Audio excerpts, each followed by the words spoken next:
श्रीयुतपदकमलं श्रीगुरुवैष्णवांश श्रीरूपं साग्रजातं सागररघुनाथवितं सजीवं साद्वैतं सावधूतं परिजनसहितं कृष्णचैतन्यदेवं श्रीराधा कृष्णपादान् सागरललिता श्रीविशाखान्वितांश नमो विष्णुपादाय कृष्णकृष्णाय भूतले श्रीमते भक्तिवेदान्त स्वामिनिति नामिने नमस्ते सरस्वती देवी गौरवाणी प्रचारिणे निर्विशेष शून्यवादी पाश्चात्यदेशतारिणे जय श्री कृष्ण चैतन्य प्रभु नित्यानंद श्री अद्वैत गदाधर श्रीवासादि गौरभक्तवृंद हरे कृष्णा कृष्णा कृष्णा हरे हरे हरे राम राम राम हरे हरे। श्री प्रभुपाद की जय। श्री भक्ति विनोद ठाकुर महाराज के आविर्भाव दिवस की जय, महाउत्सव की जय। वाञ्छकल्पतरुभ्यश्च कृपासिन्धुभ्य च पतितनां पावनेभ्यो वैष्णवेभ्यो नमो नमः। श्री भक्ति विनोद ठाकुर महाराज का प्रणाम मंत्र पढ़ेंगे साथ में, आप कुछ दोहराइए। नमो भक्ति विनोदाय सच्चिदानंद नामिने गौर शक्ति स्वरूपाय रूपानुगवरायते। श्री भक्ति विनोद ठाकुर महाराज का जन्म बंगाल में हुआ और जो तिथि थी या जो दिन था वो 2 सितंबर 1938। लेकिन क्योंकि हमारे वैष्णव कैलेंडर के हिसाब से तारीखें बदलती रहती हैं तो ये अंग्रेजी तारीख थी 2 सितंबर और अभी जो है वो 16 सितंबर को गुजराई है आविर्भाव दिवस। इस मंत्र के हिसाब से जो हम प्रणाम कर रहे हैं उसका मतलब इस तरह से है कि मैं प्रणाम कर रहा हूँ उन भक्ति विनोद ठाकुर महाराज को जिनको पहले जब उनका जन्म का नाम था वो था केदारनाथ दत्त और जब वे बड़े हुए और भक्ति में लगे तो उनको नाम दिया गया भक्ति विनोद ठाकुर और फिर उनको एक उपाधि मिली, हम कहते हैं एक लक़ब मिलता है उनको, उन्होंने एक उपाधि प्राप्त की जो है सच्चित आनंद और उनका नाम भी कैसे पढ़ते हैं सच्चित आनंद श्रील भक्ति विनोद ठाकुर महाराज। और आगे हमने देखा जिसमें बोल रहे हैं कि गौर शक्ति स्वरूपाय, तो मतलब चैतन्य महाप्रभु की जो शक्ति है उसका ये मूर्तिमान स्वरूप है। और फिर आगे लिखा हुआ है कि रूपानुगवरायते, जैसे हम जानते हैं कि श्री रूप गोस्वामी जो है वो चैतन्य महाप्रभु के मनोभाव को जानते थे, समझते थे, चैतन्य महाप्रभु की शिक्षाओं का अनुगमन करते थे, इसीलिए उन्हें यहाँ पर रूपानुगवरायते कहा गया। तो अगर हम उनके जन्म की बात करें तो जब उनका जन्म हुआ तो उन्हें एक दिव्य बालक कहा जाता था। दिव्य बालक क्यों कहा जाता था? क्योंकि उन्होंने महज 2 साल, कोई सोच सकता है कि 6 साल की उम्र में हमारा बच्चा जो है वो रामायण और महाभारत पढ़े, नहीं, क्योंकि साधारण बालक तो वो थे नहीं, इसीलिए उनको बार बार जो है वो हर जगह पर कहा जाता था कि उनको बचपन से ही दिव्य थे।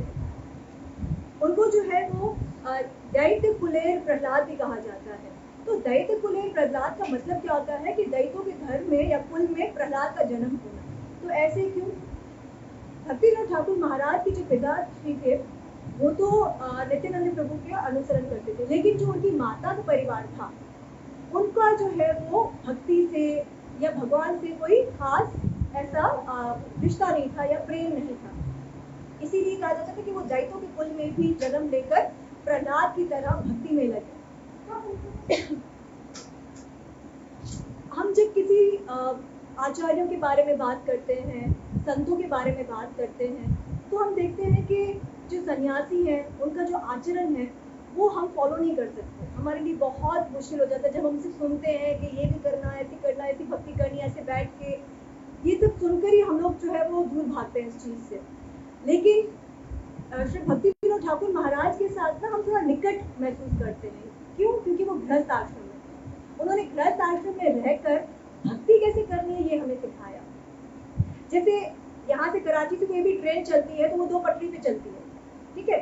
तो जो ये 2 पटरी पे रेल चलती है, इसी तरह से जो हम हैं, यानी कि जो जीव है, जो व्यक्ति है, उसको 2 पटरियों पर चलना है, एक भक्ति की और एक गृहस्थ आश्रम की। कभी कभार हम देखते हैं कि गृहस्थ आश्रम को संभालते संभालते हम अपनी भक्ति नहीं करते, या भक्ति में इतना तो जो है इन्वॉल्व हो जाते हैं कि फिर गृहस्थ आश्रम हम अपना देख नहीं सकते। लेकिन भक्ति विनोद ठाकुर महाराज ने हमें दिखाया करके अपने आचरणों से कि भक्ति कैसे करनी है गृहस्थ आश्रम में रहकर भी। जरूरी नहीं है कि आपको सन्यासी बनना है या घर परिवार छोड़ के जो है आपने भक्ति करनी है, लेकिन गृहस्थ आश्रम में रहकर अपने परिवार के साथ रहकर कैसे सिर्फ खुद नहीं बल्कि अपने बच्चों को, अपने परिवार को, अपनी पत्नी को या अपने पति को किस तरह से भक्ति में लगाना है। अब मैं यहाँ बैठी हूँ और मैं आप लोगों को बता रही हूँ जो भी, देखिए जो भी अब भी हम बात कर रहे हैं, जो भी आप मुझसे श्रवण कर रहे हैं, ये मेरे अपने शब्द नहीं है। जो हमारे आचार्य हैं, जो हमारे वरिष्ठ भक्त हैं, डिवोटीज हैं, उनसे ही जो सुना हुआ है वही मैं आप लोग को सुना रही हूँ। वो जो बताते हैं वही उनके आचरण होते हैं, ठीक है। लेकिन मैं ऐसी नहीं हूँ, मतलब मैं अपने आप को ये नहीं समझती हूँ कि जो मैं बता रही हूँ वो ऐसे आचरण ही मेरे हैं। अभी तक तो कोशिश में है कि हम भी जो है वो थोड़ा बहुत जो है वो भक्ति में आगे आए, और नहीं तो कृपा है कि सब साथ में जुड़े रहें इसी तरह से। तो बात करते हैं श्री भक्तिविनोद ठाकुर महाराज के बचपन की जो लीलाएं हैं। तो उन्होंने, जैसे मैंने कहा कि 6 साल की उम्र में उन्होंने रामायण और महाभारत पढ़ना शुरू किया। फिर 9 साल की उम्र में उन्होंने जो है वो ज्योतिष्य विद्या या ज्योतिष्य जो शास्त्र है उनके बारे में पढ़ना शुरू किया और उनको समझा भी। फिर इसके बाद जब वो 10 साल के हुए तो उस 10 साल में उन्होंने जो है वो सोचा कि असल में जो आध्यात्मिक लक्ष्य है वो क्या है, जिंदगी का असल मकसद क्या है, हमारी जिंदगी का लक्ष्य आध्यात्मिकता क्या है, उसको समझने के लिए, उसको जानने की खोज में वो आगे निकले।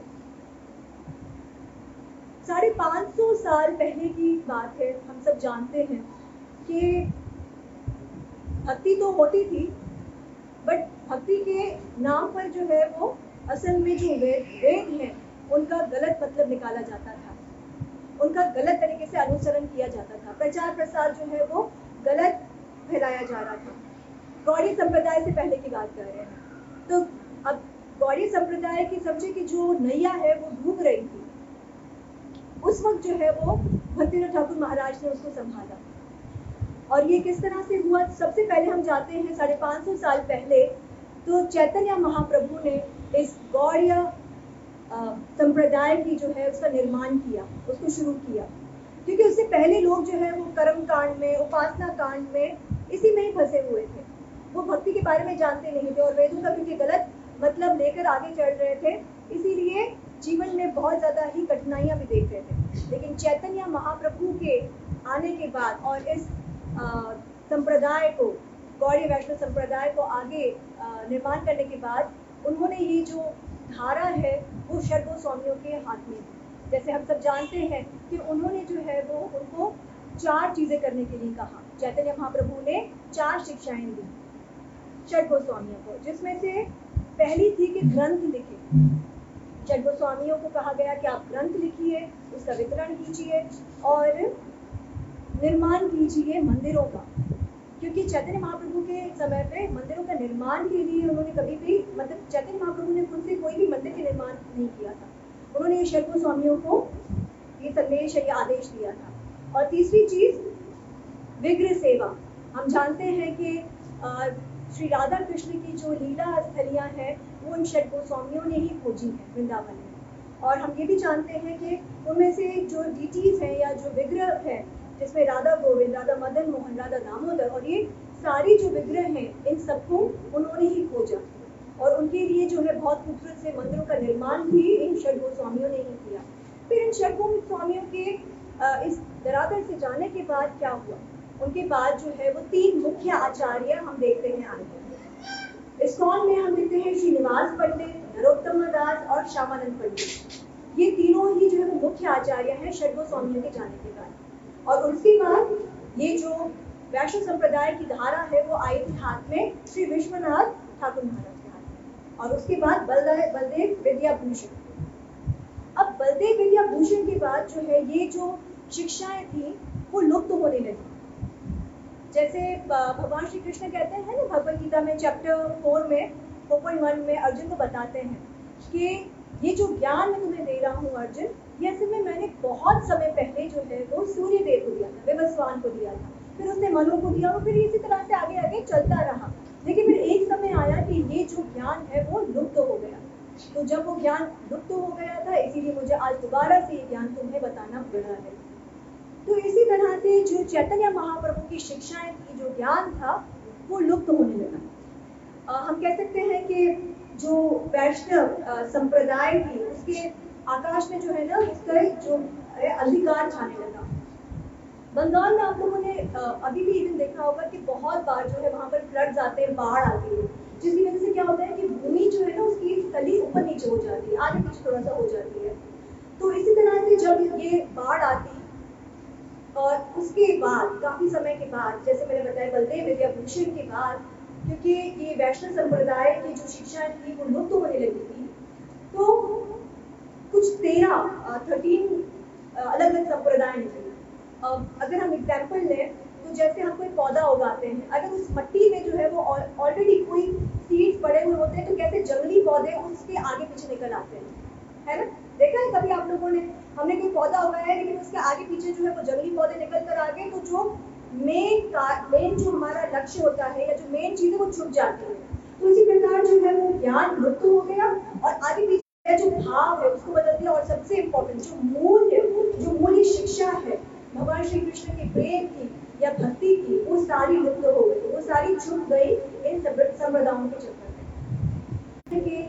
भक्तिनाथ ठाकुर महाराज ने जो है वो 100 से अधिक अनेक ग्रंथ लिखे हैं, लेकिन 100 से अधिक हम देखते हैं कि उन्होंने ग्रंथ लिखे हैं, अनेकों भजन लिखे हैं। हम जो भी अगर आजकल भजन उठाकर देख लें, और खास करके अगर हम राजभोग आरती देखें या गौर आरती देखें, या जो हम गाते हैं जय राधा माधव कुंज बिहारी, या फिर यशोमती नंदन, ये अनेकों भजन जो है वो लिखने वाले उनके लेखक जो है श्रील भक्ति विनोद ठाकुर महाराज। उन्होंने बंगाली में और संस्कृत में तो बहुत सारे शास्त्र लिखे थे, लेकिन अंग्रेजी में भी एक बहुत शास्त्र था, यानी कि अंग्रेजों का दौर था।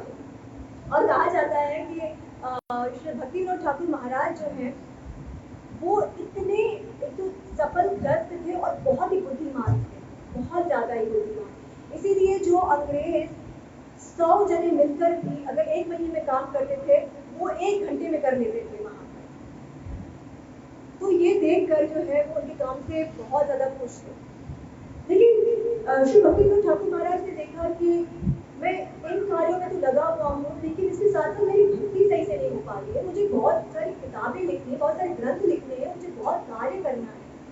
तो फिर उन्होंने जो है वो उनको रिजाइन करने के लिए बोल दिया कि मैं जो है वो रिजाइन कर रहा हूँ, मुझे अब आगे ये जॉब नहीं करनी, क्योंकि मेरे आने जाने में 3 घंटा आना, 3 घंटे जाना, फिर वहाँ पर जॉब करना, तो मुझे तो समय ही मिल जाए किसी भी चीज के लिए। आप समझे, उस वक्त इतने गर्व की बात है कि उन अंग्रेजों ने खास करके उनके लिए ट्रेन की पटरी पूरी जो है अपने ऑफिस से लेकर उनके घर तक लगाई, ताकि वो आधे घंटे में ऑफिस पहुंच जाए और फिर वापस आधे घंटे में अपने घर आ सके, मतलब अपना कार्य करके फिर वापस से घर आ जाए, ताकि उनको समय मिल सके।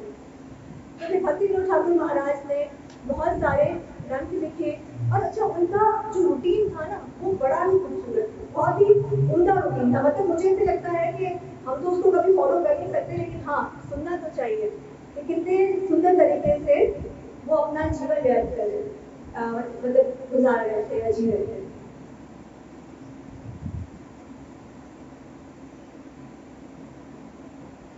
अच्छा, जो भक्तिनाथ ठाकुर महाराज हैं वो सिर्फ रात को 2 घंटे सोते, 2 या 2.5 घंटे, रात को 7:30 से 10 या 8 से 10:30 बजे।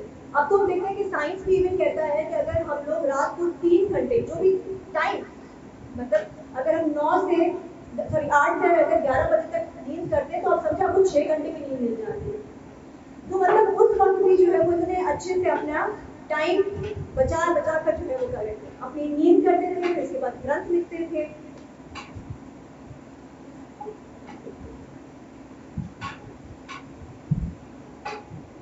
उनका रूटीन कुछ इस तरह से था कि रात को 8 से 10 2 घंटे लिखा हुआ है इसमें, वो आराम करते थे। फिर 10 से सुबह के 4 बजे तक वो लिखते थे, ग्रंथ लिखते थे। फिर 4 से 4:30 बजे तक आराम करते थे, आधा घंटा में वो रेस्ट करते थे। फिर 4:30 से 7 बजे तक वो अपना जप करते थे, और फिर 7 से 7:30 तक वो अपनी कार्य करते थे। 7:30 से 9:30 बजे तक शास्त्र पढ़ते थे। 9:30 से 10 बजे तक स्नान, प्रसाद आदि ये सारी चीजें। अरे प्रसाद में वो क्या देते थे, वो आधा लीटर दूध, फ्रूट और 2 चपाती, बस ये इनका मतलब इनका खाना ऐसे यही होता था, यही प्रसाद में खाते थे।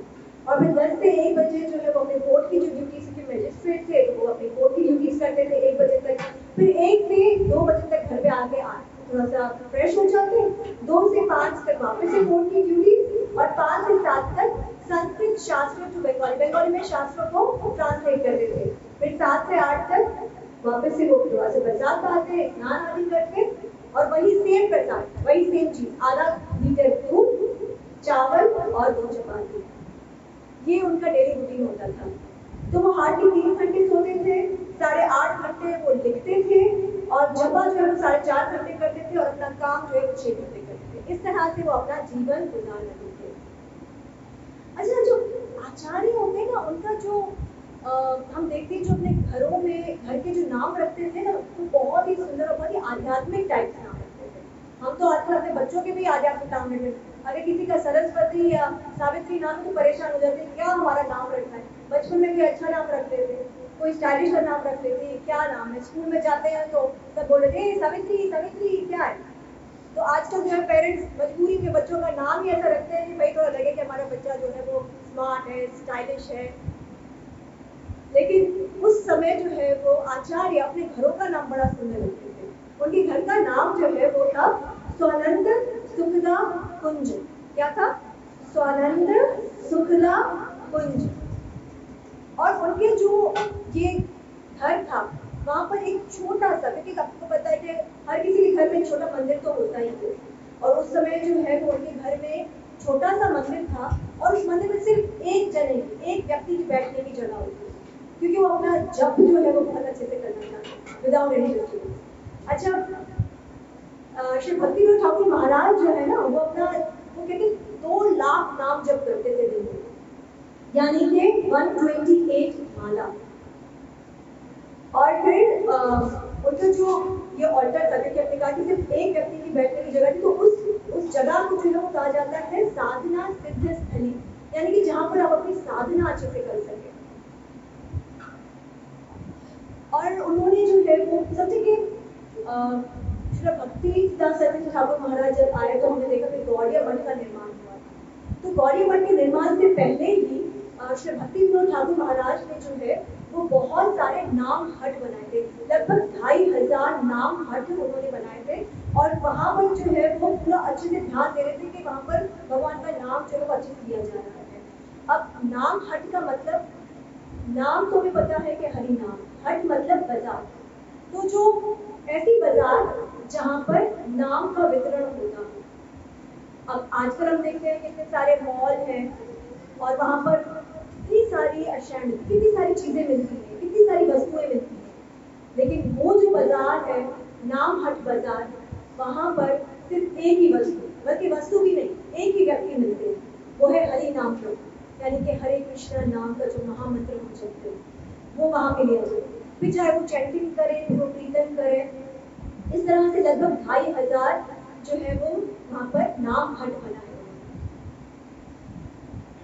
उन्होंने जो है वो जैसे मैंने बताया कि बहुत ही मुश्किलों से उन्होंने चैतन्य महाप्रभु की जो प्राकट्य स्थली है उसको ढूंढा, और वहां पर उन्होंने मंदिर का निर्माण भी किया, बहुत ही खूबसूरत मंदिर बनवाया वहां पर।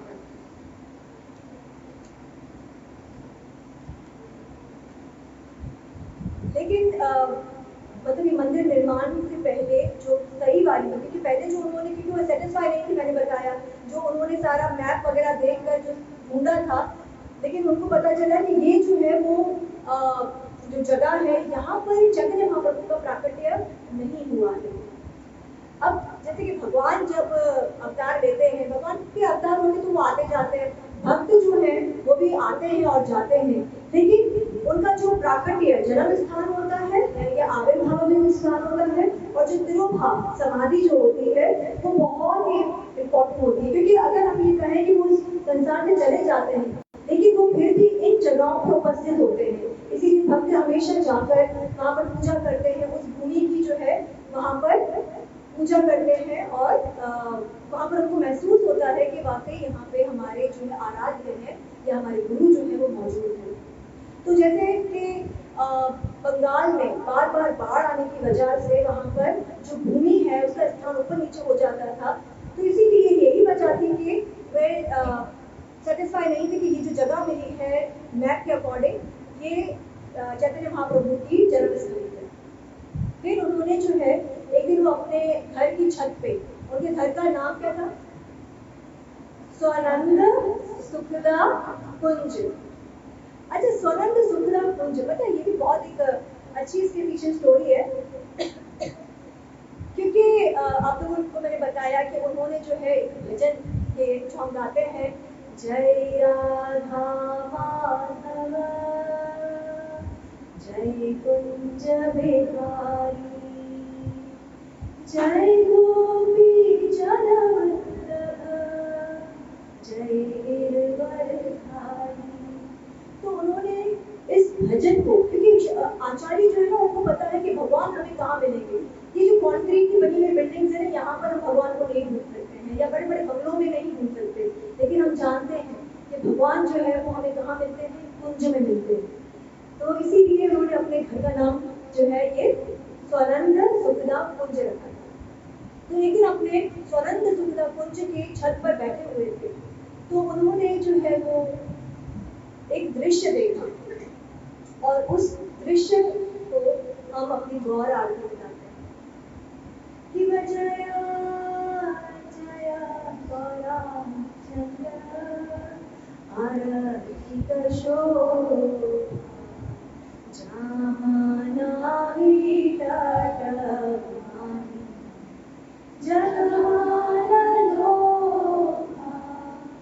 तो उन्होंने क्या दृश्य देखा, जो दृश्य देखा उस पे उन्होंने गौर आरती लिखी। उन्होंने देखा कि गंगा के तट पर एक बहुत ही आलिशान और खूबसूरत सिंहासन पर चैतन्य महाप्रभु बैठे, वहां पर विराजे, और उनके दक्षिण भाग में नित्यानंद प्रभु है और उनके बाएं तरफ गदाधर प्रभु है। आगे गाते हैं ना कि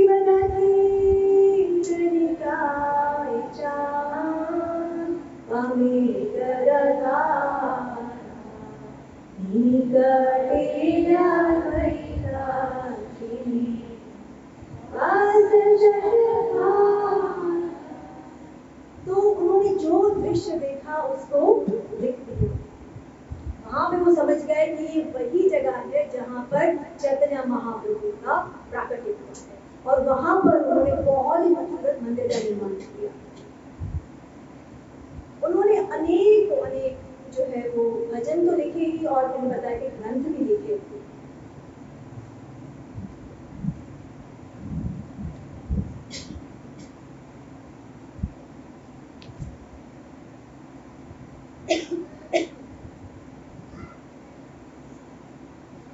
श्रीला भक्तिनाथ ठाकुर महाराज के उनके घर आश्रम में थे, तो उनकी एक इच्छा थी कि उनके घर पे ऐसे पुत्र का जन्म हो जो भगवान का भक्त बने।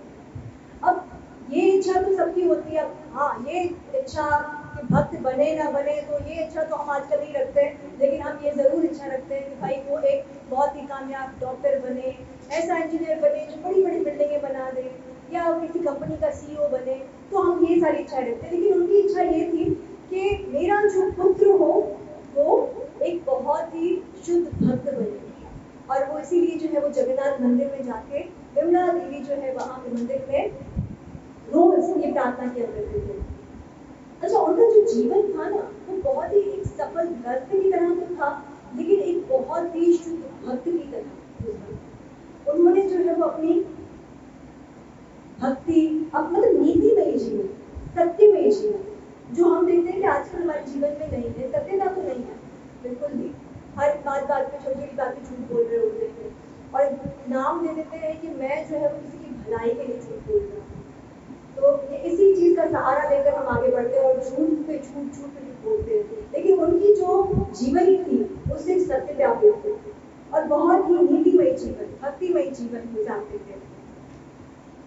तो कहते हैं कि जब हम पुण्य कर्म करते हैं, जब हम नीतिमय जीवन गुजारते हैं, तो फिर क्या होता है, जब इस तरह का जीवन गुजारा जाता है तो फिर वो जो पुण्य है वो हमें संतान के रूप में मिलता है। जब हम अच्छे कर्म करते हैं, अच्छी भक्ति में लगते हैं, तो हमें एक अच्छे संतान की प्राप्ति होती है। एक भक्तिमयी जो है वो संतान हमारे घर में जन्म लेती है। तो इसी तरह से जो है वो उनके घर में भी एक शुद्ध भक्त का जन्म हुआ, जो कि है श्रीला भक्तिसिद्धांत सरस्वती ठाकुर महाराज। और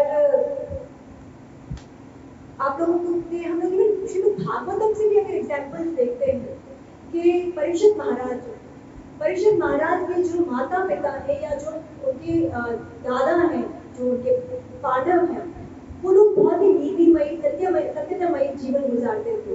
इसीलिए जो है वो उनके घर में जन्म हुआ था परीक्षित महाराज का। और आप देखिए क्या वो इतने छोटे से बालक थे जो गर्भ में है, उनकी उसकी रक्षा किस चीज से की गई थी, किस चीज से उसकी रक्षा की गई थी? ब्रह्मास्त्र से भगवान ने उसकी रक्षा की। क्यों? इतने छोटे से बालक ने कोई माला तो नहीं की, कोई जप तो नहीं किया होगा, वो तो अभी गर्भ में है, लेकिन भगवान ने जो है उसकी सहायता की। वो सारे पुण्य कर्म जो इसके इनके कुल में किए गए थे, इनके पिता ने या इनकी जो दादा दादी है, इनकी माता जो है, उन्हीं सारे पुण्य कर्मों के फल जो है वो एक भक्त जो है वो उनके गर्भ में था और उसकी रक्षा जो है वो भगवान ने की। हम देखते हैं कि जो महाराज बलि है वो जबकि देखा जाए तो राक्षस कुल में जन्म हुआ था, लेकिन क्योंकि वो प्रहलाद महाराज के वंश थे, इसीलिए भगवान ने उन पर ऐसी कृपा की जो हम देखते हैं कि देवताओं पर भी नहीं। जो भक्त है वो एक बहुत ही सुंदर गीत गाते हैं श्री भक्ति विनोद ठाकुर महाराज को ग्रेटिट्यूड पेश करने के लिए, और वो कहते हैं कि श्री भक्ति विनोद ठाकुर महाराज की कृपा है जिसकी वजह से हमें श्री भक्ति सिद्धांत सरस्वती ठाकुर महाराज जैसे गुरु मिले। उनकी कृपा से ही जो है वो ये गौड़ संप्रदाय बची रही और आगे इतने अच्छे से चलती रही, उन्हीं की वजह से। और फिर हम देखते हैं कि श्री भक्ति सिद्धांत सरस्वती ठाकुर महाराज की कृपा से हमें कौन मिले? इस डिवाइन ग्रेस ऐसी भक्ति वेदांत स्वामी श्री प्रभुपाद। कहा जाता है कि जो श्री भक्ति विनोद ठाकुर महाराज हैं, क्योंकि वो नाम हट भी देख रहे थे, वो अपने बाकी कार्य भी देख रहे थे और कोर्ट की मजिस्ट्रेट की इतनी सारी ड्यूटीज होती हैं वो भी निभा रहे थे और विश्राम को इतना कम कर रहे थे जो हमने अभी जिक्र किया। उसके साथ साथ उनके पास जो है ना लेटर आया करते थे, बैलगाड़ी भरकर लेटर आते थे जिसमें जिज्ञासा होती थी, जिसमें सवाल होते थे, वो सवालों के जवाब भी वो देते थे। तो ये सारी चीजें जो है वो प्रूव करती है कि वो वाकई ये दिव्य बालक जो को कहा जाता है वो एक हकीकत है, मतलब कि वाकई वो एक दिव्य बालक है। और इसीलिए उनका जो नाम है हम देखते हैं कि भगीरथ भक्त बना, उनका नाम भगीरथ भक्त पड़ा और उन्हें जो है वो भक्ति शास्त्र का सम्राट भी कहा जाता है। श्री भक्ति विनोद ठाकुर महाराज ने जब उन्होंने जो है वो अपनी शिक्षाएं हम जानते हैं कि श्रीला जगन्नाथ दास बाबा जी महाराज से, लेकिन उनकी जो दीक्षा गुरु किसी को पता है कौन है? नहीं। श्री भक्ति विनोद ठाकुर महाराज की जो दीक्षा गुरु है जिससे उन्होंने दीक्षा ली थी वो है विपुल विहारी गोस्वामी महाराज। उनसे उन्होंने दीक्षा ली थी और शिक्षा कैसे ली? अभी मैंने बताया जगन्नाथ दास बाबा जी महाराज से उन्होंने सारी शिक्षाएं दी। तो अभी तक जो हमने देखा कि उन्होंने अपनी जीवनी में एक गृहस्थ आश्रम में रहकर कितने सुंदर तरीके से दिखाया और सिखाया कि भक्ति कैसे करनी चाहिए और अपने गृहस्थ आश्रम को कैसे चलाना चाहिए।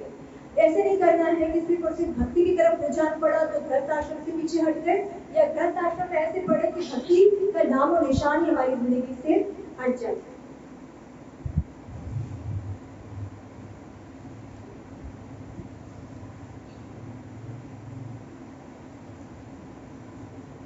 एक छोटी सी स्टोरी जो है वो बताते हुए फिर मैं इस कथा को यहीं पे विराम दूंगी। श्रीला भक्ति विनोद ठाकुर महाराज के लिए ये भी कहा जाता है कि जैसे हम जानते हैं कि जो हमारे श्री रूप गोस्वामी, सबसे पहले जो है भगवान श्री कृष्ण की हम गोलोक में देखते हैं, जो उनकी रास लीला चलती है या उनकी जो लीलाएं चल रही होती हैं, वहाँ पर जो है सबसे प्रमुख जो सखी है वो है ललिता सखी। और फिर हम देखते हैं कि जो सखियां हैं वो अपने कार्य जो है, यानी कि भगवान के लिए जो भी कार्य करने होते हैं, भगवान की जो भी सेवाएं करनी होती हैं, वो फिर मंजरियों से कराती हैं। तो हम जानते हैं कि उन मंजरियों में जो है वो सबसे प्रमुख है रूप मंजरी, और रूप मंजरी के बाद जो नाम आता है वो है कवल मंजरी, और वो कवल मंजरी और कोई नहीं, श्रीला भक्ति विनोद ठाकुर महाराज। उनको कहा जाता है कि वो कवल मंजरी, जब भगवान के रास मंदिर में या वो भगवान की जो गोलोक में रास लीलाएं चलती हैं या लीलाएं कार्य चल रहे होते हैं, वहां पर वो एक मंजरी के रूप में, कवल मंजरी के रूप में सेवाएं करती। और एक छोटा सा स्टोरी है ये जो मैं बता रही थी उनके बचपन की, कि वो बहुत छोटे थे, तो क्योंकि वो बंगाल में रहते, तो हम जानते हैं कि बंगाल में जो है वो ज़्यादातर माँ जगदम्बे या देवी माता की पूजा की जाती है वहाँ पर। और वो क्योंकि उसी क्या कहते हैं उसी सराउंडिंग्स में या ऐसे ही घर में उनका जन्म हुआ था, तो वे एक दिन एक व्यक्ति के पास गए, एक ब्राह्मण थे जो मूर्ति बनाने का कार्य कर रहे थे। तो वो वहाँ पर जाते हैं और कहते हैं कि प्रभु यहाँ पे आप क्या कर रहे हैं? तो उन्होंने कहा कि मैं जो है ये विग्रह बना रहा हूँ माता जी। तो उन्होंने कहा कि अच्छा, तो फिर इसमें क्या कैसे कहते हैं कि भगवान है? तो उन्होंने कहा कि अभी इसमें भगवान नहीं है, अभी तो ये मिट्टी की है, अभी मैं इसको सही से बनाऊंगा, इसको रंग करूंगा, लेकिन जब मैं इसकी आंखें बनाऊंगा ना तो इसमें भगवान आ जाएगा। तो मतलब कि भगवान इसके अंदर साक्षात आ जाएंगे। फिर उन्होंने कहा ठीक है, जब वो आंखें भी बना ली तो आए तो कहा कि आपने मेरे आगे इनकी जो है वो आंखें बनाई है, लेकिन मैंने जो है भगवान को तो अंदर प्रवेश करते हुए नहीं देखा। तो उन्होंने कहा कि भगवान ने प्रवेश नहीं किया है ना, तो जब जो पुजारी होते हैं जब वो पूजा करते हैं, क्योंकि वहाँ पर बहुत ही बड़ी पूजा होती है नवरात्रि में या दुर्गा पूजा बहुत बहुत बड़े पैमाने पर की जाती है बंगाल में। तो उन्होंने कहा कि जब पूजा करेंगे ना तब इसमें भगवान जो है वो प्रवेश करेंगे। तो वो आगे आगे खड़े थे, छोटे थे, आगे खड़े थे और देख रहे थे कि अभी तक जो है वो भगवान ने प्रवेश नहीं किया, पूजा भी हो गई, सब कुछ हो गया, प्रसाद भी बढ़ गया, वापस से गए उनके पास। तो कहा कि मैंने तो भगवान को प्रवेश होते हुए नहीं देखा है।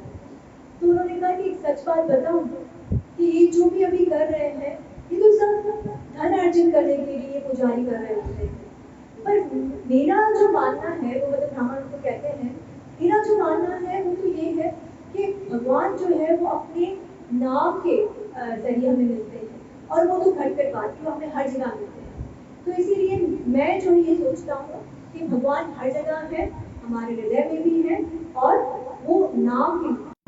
तो जब उन्होंने ये सुना तो उनको लगा कि ठीक है, तो भगवान नाम का जप करना चाहिए। उन्होंने भगवान नाम का जप किया, और आहिस्ता आहिस्ता उस जप के जरिए फिर उनके हृदय में साक्षात्कार होता गया कि किस तरह से जो है वो वाकई भगवान हर जगह है, और कैसे जो है वो भगवान की विग्रह सेवा करनी चाहिए। क्योंकि फिर उन्होंने शास्त्र अध्ययन करना या पढ़ना शुरू कर दिया था, थोड़े से बड़े हुए तो फिर शास्त्र लिखना शुरू कर दिए थे। चैतन्य चरितामृत उनको बहुत ही मुश्किल से मिली, लेकिन उनको फाइनली वो मिल गई थी, और उसको पढ़ने के बाद उन्होंने चैतन्य महाप्रभु के बारे में, उनकी जीवनी पे ग्रंथ लिखे, और ऐसे करते करते जो है वो एक बहुत शुद्ध भक्त बने। गृहस्थ आश्रम में भी शुद्ध भक्ति के साथ चलते रहे, और भगवान की कृपा से उनके घर में भक्ति सिद्धांत सरस्वती ठाकुर महाराज जैसे परम वैष्णव का जन्म हुआ, और कैसे नाम हठों का जो है वो उन्होंने निर्माण किया, कैसे इन सारे ग्रंथों को जो लुप्त हो गए थे उन सब का निर्माण किया, फिर से जो सारी शिक्षाएं थी चैतन्य महाप्रभु की वो सब वापस से वो लेकर आए। तो यहाँ पर जो है हम इस कथा को समाप्त करते हुए यही कहेंगे कि ये जो एग्जाम्पल है बताया शुरू में भी कि हम किसी भी सन्यासी को, ब्रह्मचारी को देखकर जो है ना उनके आचरणों को फॉलो नहीं कर सकते। क्यों नहीं कर सकते? क्योंकि कठिन लगता है।